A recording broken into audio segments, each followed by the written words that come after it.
You may want closeness in theory. You may want someone to notice you, choose you, check on you, and ask what is really going on. But then it happens. They get warm. They get consistent. They start paying attention in a way that feels real. And suddenly, something inside you starts looking for an exit. You reply slower. You become harder to read. You find reasons to be busy.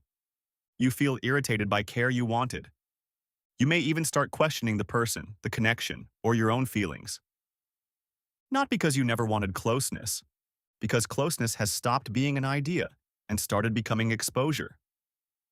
Now someone can see your moods, your needs, your uncertainty, your contradictions, and the parts of you that are easy to manage from a distance, but harder to hide when someone gets near. That is the strange pain of pulling away. You can genuinely want connection and still feel unsafe when connection becomes real. Let's slow this down. The first reason you pull away is that closeness removes the control of distance. From a distance, you can manage your image. You can decide what people see. You can show the version of yourself that feels acceptable.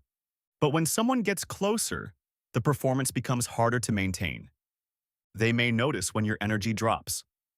They may see that you are not always as composed, independent, or easygoing as you appear.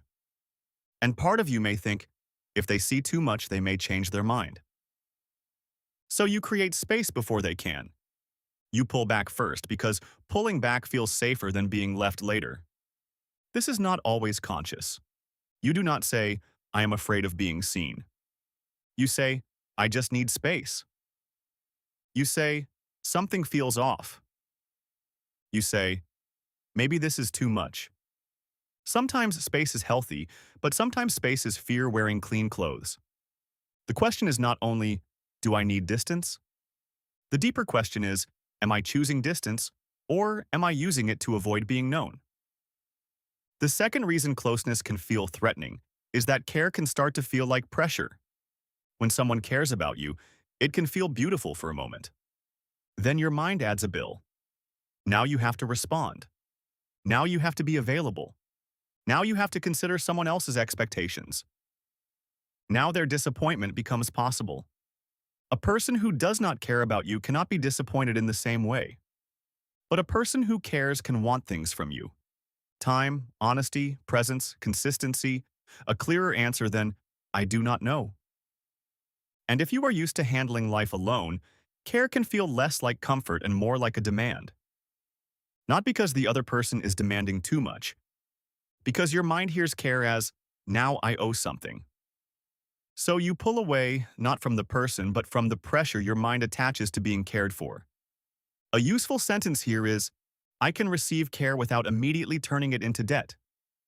You do not have to repay every kind message with perfect availability. You do not have to disappear just because closeness feels like it comes with expectations. The third reason you pull away is that closeness exposes your need. Need can feel embarrassing. It can feel safer to be the calm one, the low-maintenance one, the one who does not ask for much, the one who is fine either way. But closeness wakes up the part of you that does care. You may notice you want reassurance. You want consistency. You want to matter. You want someone to remember what you said. You want them to come closer, but not so close that they can see how much it affects you. That is where confusion begins. You want the message, then feel overwhelmed when it arrives. You want attention, then mistrust it. You want care, then feel exposed for wanting it. So you may act cooler than you feel. You reduce your own warmth before it becomes visible. You pretend you are less affected than you are. You make yourself harder to reach so you do not have to admit that being reached matters. This is one of the quietest forms of self-protection. Not rejection, not dishonesty. A way of hiding need before need can be judged. But the cost is that people only meet the guarded version of you. They may never know there is a softer part behind the distance. The fourth reason is that closeness can feel like losing your inner room. When someone gets close, you may feel your space shrinking. You start wondering, will I still have my routines? Will I still have my quiet? Will I still be able to say no? Will I become responsible for their emotions? So even good closeness can feel like a trap. The fear is not always of the person. Sometimes it is fear of disappearing inside the connection. That fear makes sense if, in the past, closeness meant being managed, criticized, needed too much, or not allowed to have your own rhythm. So your mind learns. Distance protects freedom. But mature closeness does not require self-erasure.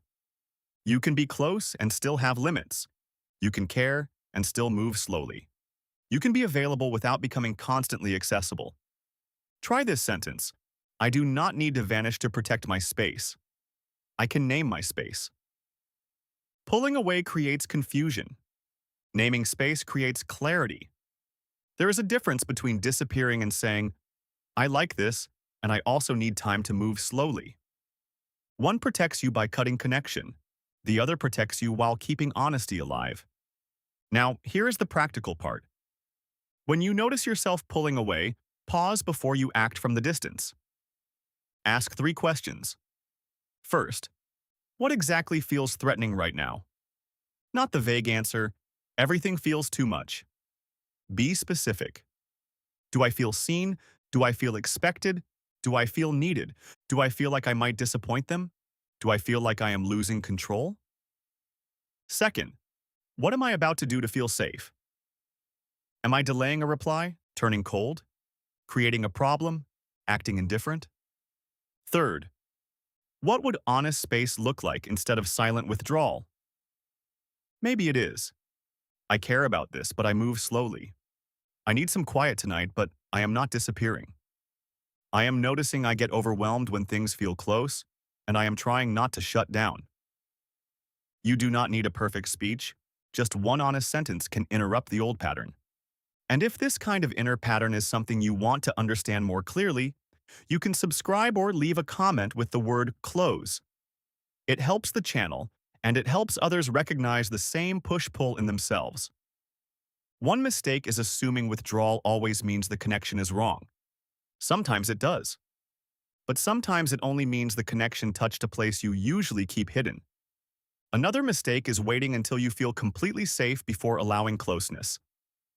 Safety often grows through small, honest moments, not perfect certainty. So the next time someone gets close and your first instinct is to vanish, do not immediately obey the exit sign. Pause. Notice what closeness is asking you to reveal. Maybe it is your need. Maybe it is your fear of being too much. Maybe it is your fear of being claimed, watched, or eventually rejected. Then choose one honest movement instead of one protective disappearance. A slower reply can still be honest. A little space can still keep the door open. You do not have to rush into closeness. But you also do not have to run from it the moment it becomes real. Because sometimes the part of you that wants to leave is not telling you the connection is dangerous. It is telling you that being known feels unfamiliar. And unfamiliar does not always mean unsafe.